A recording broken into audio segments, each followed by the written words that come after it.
শুভ সকাল প্রিয় বন্ধুরা, তোমরা সকলে কেমন আছো? আশা করছি প্রত্যেকেই খুব ভালো আছো। তোমাদের ভালোবাসা ও আশীর্বাদে আমরা মোটামুটি আছি। তোমাদের সবাইকে আমার আরও একটি নতুন ভিডিওতে অনেক অনেক স্বাগত। আশা করছি আজকের ভিডিওটা তোমাদের খুব ভালো লাগবে। আর জানো তো, মোটামুটি বলার একটাই কারণ, আমার শরীরটা খুব ভালো নেই, আমার শরীরটাই মোটামুটি আছে। তাই তোমাদের সবাইকে আরও একটি নতুন দিন, নতুন সকাল তোমাদের সবাইকে সাথে নিয়ে কিন্তু শুরু করলাম। আশা করছি আজকের ভিডিওটা তোমাদের খুব খুব ভালো লাগবে।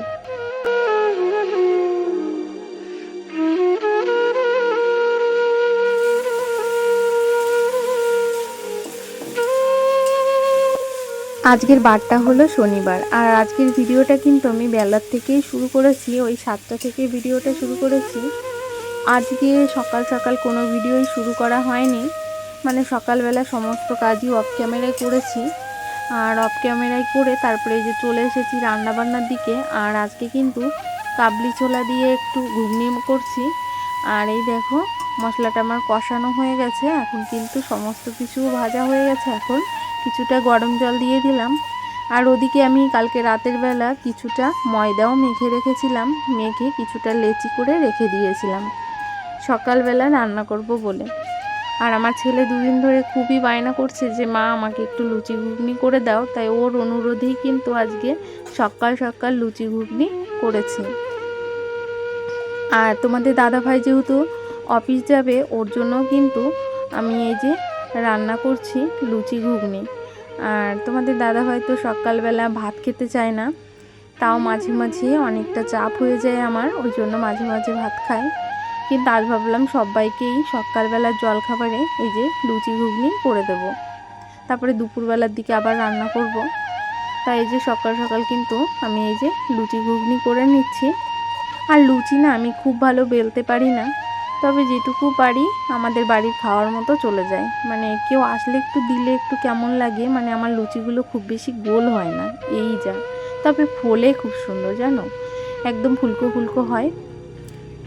আর এখন কিন্তু এই যে সমস্ত লুচিগুলো আমি বেলে নিচ্ছি, আর বেলছি আর ভাজছি।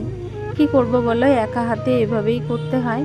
লুচি করতে গেলে না দুজন করে দিলে সব থেকে ভালো হয়, মানে একজন বেলে দেবে আর একজন ছেঁকে নেবে, তাহলে খুব ভালো হয়।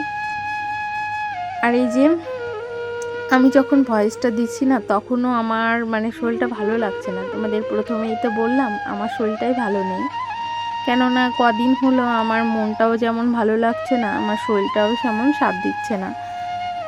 আর সংসারের কাজগুলো তো আমাদের প্রতিদিন করতেই হবে, ঠিক না বলো? আমাদের গৃহিণীদের কিন্তু মানে কোনো পরিস্থিতিতেই কিন্তু আমরা ছুটি পাই না। আমাদের সংসারের কাজবাজগুলো ভালো না লাগলেও ইচ্ছার বিরুদ্ধে গিয়েও কিন্তু আমাদের সংসারের কাজবাজগুলো করতে হয়।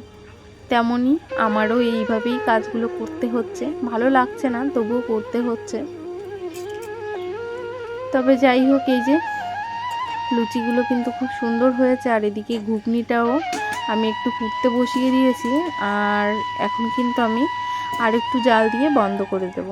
তারপরে আমার ঘুগনি রান্নাটা হয়ে গেছে, তোমাদের দাদাভাই খেয়ে কিন্তু অফিস চলে গেছে। আর এখন বাকি আছি আমি, আমার ছেলে আর মেয়ে। তারপরে আমরাও খাবার দাবারটা খেয়ে নিয়েছি প্রত্যেকে। আর খাবারটা খেয়ে তারপরে অনেকগুলো জামা কাপড় ছিল, যেহেতু আজকে সকাল সকাল রান্না হয়ে গেছে, তো ওই জন্য ভাবলাম একেবারে খেয়েই নিই, আবার দুপুরে রান্না করব। আর লুচি ঠান্ডা হয়ে গেলে আমাদের বাড়িতে আবার প্রত্যেকে পছন্দ করে না, একটু গরম গরম খেতেই আমরা প্রত্যেকে ভালোবাসি। আর ওই জন্য খাবারটা খেয়েও নিলাম, ছেলে আমি খেয়ে নিয়েছি। তারপরে যে জামা কাপড়গুলো, সমস্ত জামা কাপড়গুলো কেচে নিয়েছি, এখন কিন্তু এই যে মেলে দিচ্ছি বাইরে।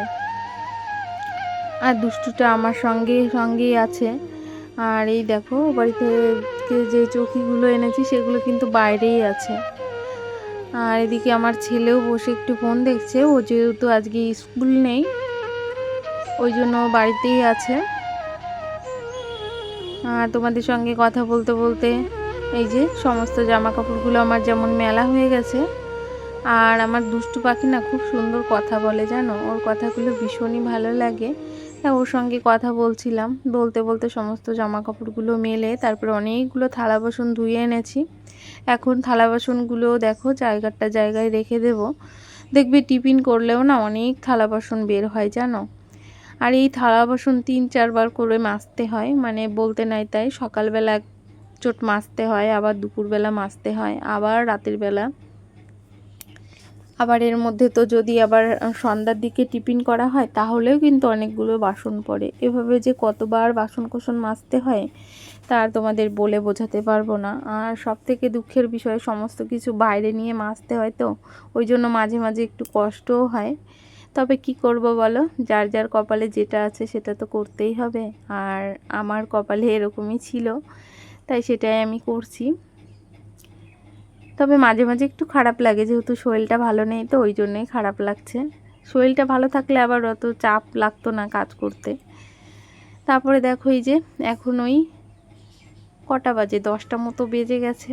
আর সকালবেলা বিছানাটা তো সেইভাবে সুন্দর করে গুছিয়ে তোলা হয় না, আর ওই জন্য এখন এই যে 10টা বাজে, আর ছেলে মেয়েদেরকে বললাম তোরা বাইরে যেয়ে বস, আমি আগে বিছানাটা সুন্দর করে একটু গুছিয়ে নিই।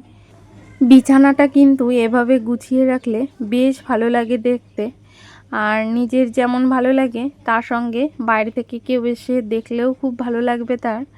তবে যাই হোক, যাদের একটা বেডরুম বা ছোট ছোট বাচ্চা কাচ্চা আছে তাদের বাড়িতে কিন্তু কখনোই সম্ভব না বিছানাটাকে এত ফিটফাট করে রাখা। আর আমার তো সম্ভবই না, যেহেতু আমার একটাই রুম। তারপরে দেখো শরীর এতটা অসুস্থ লাগছিল, আমাদের মানে আমার বড় ছেলে, ভাসুরের ছেলে, ও আমাকে ওষুধ এনে দিয়েছে, আর আমি কিন্তু সেটাই খেয়ে নিলাম। তারপরে আবার খেয়ে এই যে এখন ঘর দুয়ারটাকে সুন্দর করে ঝাড় দিয়ে নিচ্ছি। সকালবেলা তো একবার ঝাড় দিয়েছি, তারপরে আবারও ঝাড় দিয়েছি, দিনে 2-3 বার ঝাড় দিতে হয়। তারপরে এখন ভেবেছি পুরো ঘরটা ঝাড় দিয়ে একেবারে সুন্দর করে ঘরটাকে মুছে নেব। আর আজকে শরীরটা এতই অসুস্থ লাগছিল, ভাবছিলাম ঘরটা মুছবো না, কিন্তু ওই যে আমরা প্রত্যেকেই নিচে বসে খাবার দাবার খাই, তো আর দেখবে যে ঘরে ঠাকুর পাতানো আছে সেই ঘরে নিচে বসে এটোকাটা খেলে সেই এটোকাটা পাড়িয়ে আবার ঘরের পুজোটা করতে কিন্তু একদমই ভালো লাগে না, যেহেতু একটা রুমের মধ্যেই সমস্ত কিছু। ওই জন্য আবার ভাবলাম যে না, যতই কষ্ট হোক ঘরটাকে মুছে তারপরে স্নান করে পুজোটা করব। তার আগে ভাবলাম ঘরটা মুছে আজকে সকালবেলা দুপুরে রান্নাটা একবারে সেরেই নেব। এখন ওই 11:30-12টা মতো বেজে গেছে, আর এর মধ্যে কিন্তু আমি ঘরটাকে সুন্দর করে মুছে নিয়েছি। তারপরে কিন্তু এই যে রান্নাটা বসিয়ে দিয়েছি। আর আজকে দুপুরে রান্নায় বেশি কিছু ঝামেলা করব না, ভেবেছি পটল ভাজবো আর তার সঙ্গে শাক ভাজি, আর ওদিকে আলু সিদ্ধ ভাত, এটা দিয়ে আজকে প্রত্যেকে খাবে। আর তার সঙ্গে ভেবেছি একটু টকও করব, কিছুটা চিনি আছে জানো, ওই চিনিটা অনেক কদিন হয়ে গেছে, একটু জল জল হয়ে গেছে, ওই জন্য ওই চিনিটা দিয়ে ভেবেছি একটু চাটনি করব। আর এদিকে দেখো লাল শাকগুলো আমি কুটে বেছে নিয়েছি, এখন কিন্তু লাল শাকগুলো সুন্দর করে কেটে নিচ্ছে।